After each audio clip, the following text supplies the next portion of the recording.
These characters are so fantastic. I liked it very much. I was very optimistic afterwards. Yeah, thank you. What was your aim with these characters, to choose these characters and to make this slice of life that you show? I think that my main goal in making the film was to explore the paradox of life, really, to show that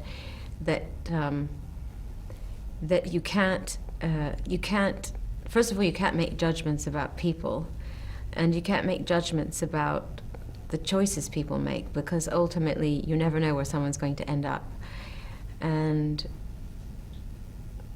in many respects, I mean, it is a bit of an insight into my philosophical point of view about life, that out of darkness comes light, and that you can't really reach a level of enlightenment without going through a period of darkness, or a period of doubt, or a period where you perceive yourself as having less than. Everybody has to go through that. That's part of growth. And I think all the characters in the movie go on a journey, all wanting one thing but doing something they don't want to do, and each of them in their journey find a person. With Eugene, it's the professor. With Holly, it's Francine, the girl in the strip club.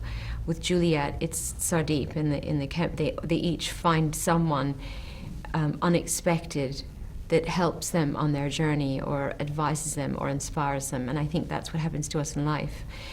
And when I was growing up, if it hadn't been for a handful of people who came from very unexpected places that said to me, you know, go for it and realize your dream, and this is what you should do, even in a non-obvious way, didn't say those words directly, but somehow inspired me in an unexpected way. I think we all get sort of angels that come into our lives, and they come in very strange packages sometimes. Sometimes they look like the devil, and they end up pushing you in the direction that you need to go in. So I think that a lot of the story is about that. Indeed, I have the feeling that the film has a lot to do with you, of course. Every artist puts part of his biography in his artistic work. Yeah, I hope so. Yeah. And so it's also some conscious and some unconscious. Yes. Yeah. Can you elaborate a little bit more on the conscious things? Like, are there certain quotations? We hear about African children, we hear about India. The professor looks a little bit like Bob Geldof. You have quotations of your own work. That's good. I didn't think of that. Well, the character Professor Flynn was based on my first ballet teacher, who was one of those people who was a huge influence on my life when I was growing up. And I loved him dearly. And he's the one who said to me, when I was growing up in the Midwest and not surrounded by very much culture, that I needed to get out of there and I needed to pursue my dreams. And he really changed my life. And he ended up dying of AIDS, and he went blind before he died. And so the character of the professor was inspired by him, and his name was Flynn also. So, and then of course Holly's character, the ballet dancer who can't get a job. I mean, that was the story of my life for years and years when I first moved to New York, after studying dance for so many years and having this dream to realize that there was a million other dancers in New York City, and I was never going to make a proper living at it, and it was kind of ultimately depressing, and I had to figure out what I wanted to do with my life. So I also understood that impulse. And then the character of Juliet, you know, I think everyone has an aspect of their childhood, well, maybe not everyone, but most people have an aspect of their childhood where something traumatic happened to them. And she has a sort of strange antagonistic relationship with her sister, which I can relate to. And she wants to take her desire to kind of, in a way, save herself, and she puts that out into the world and save the child in her by saving other children. So, and she's very righteous, and there's an aspect of me in her character as well. So yeah, they kind of make up the triangle of me. Kind of. Maybe I'm a square, not a triangle. It's really amazing, the complexity of thoughts and of inner life that you put into this film. I'm really fascinated right now. Well, thank you. well, the other bit of advice that I get from writers is that, you know, you should write what you know about. And I hope I know about myself. And I think most people, when they write, end up writing about themselves anyways, whether it's conscious or unconscious. It's a new profession that you started. Maybe you go on with it, with the directing. Not maybe, yes, definitely. So it was a positive experience. Yeah, what was it I loved it.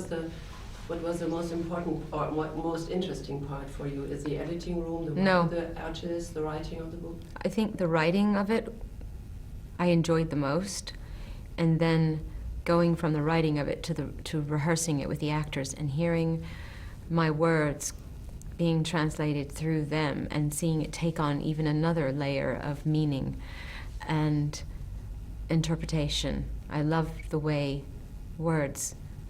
your words and your thoughts can change when they go through someone else's brain. So there's some kind of magic there, and I enjoyed that the most. And what about the editing room? Isn't that the most creative moment, maybe, when you compose the thing or everything? It is, but it's also frustrating because I'm not an editor, so I had to sit behind the editor, and I wanted to press all the buttons. And it's true, with editing, you can make so many. You realize also in the editing that a lot of things you thought were precious and important need to go, and streamlining things and cutting things down, and good editing changes things so much, and so that's a real learning experience too. Let's talk about music in relation to this film. It's not a music film like the Stones film that was shown here a couple of days ago, but it has, from my point of view, lots to do with music. Not only that the main actor is a musician, but also the composition of the film is changing of rhythm and stuff. And Yeah. you have also quotations of music, your own, Britney Spears, which is maybe a little bit ironic, I don't know. Perhaps. I didn't choose it at the time, knowing any of these things would be so sort of newsworthy. But yeah, music obviously is a big part of my life, and I think the other thing I realized while I was editing it is how different music could change the feeling and the mood and the tone of each scene, and how powerful music is. And oftentimes when we were shooting the different scenes, I would be playing music. I always played opera music for Richard to get him into the mood.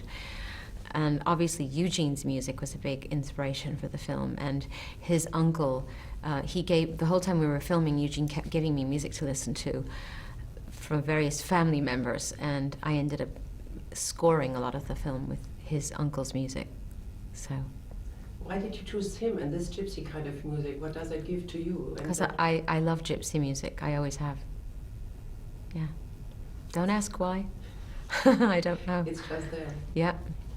Why did you choose Berlin as a city of the world to start with this film? Maybe Cannes is more glamorous. Berlin is just Berlin. Yeah, but Berlin's cooler. It's small. I don't think the Cannes Film Festival is the appropriate place for Filth Wisdom. I think that it's a perfect fit, and I think that Berlin has been for many years. It's one of my favorite cities, and there's an interesting art scene here. I think people think outside the box, more experimental, more unconventional. So I think in a way it's perfect here. Yeah. For me, the film I liked so much because it has a positive ending. It's maybe it reminded me a little bit of the fairy tales you have written for the children. Is it important for you to encourage people to go on and not to start or to end up with the bad things in life?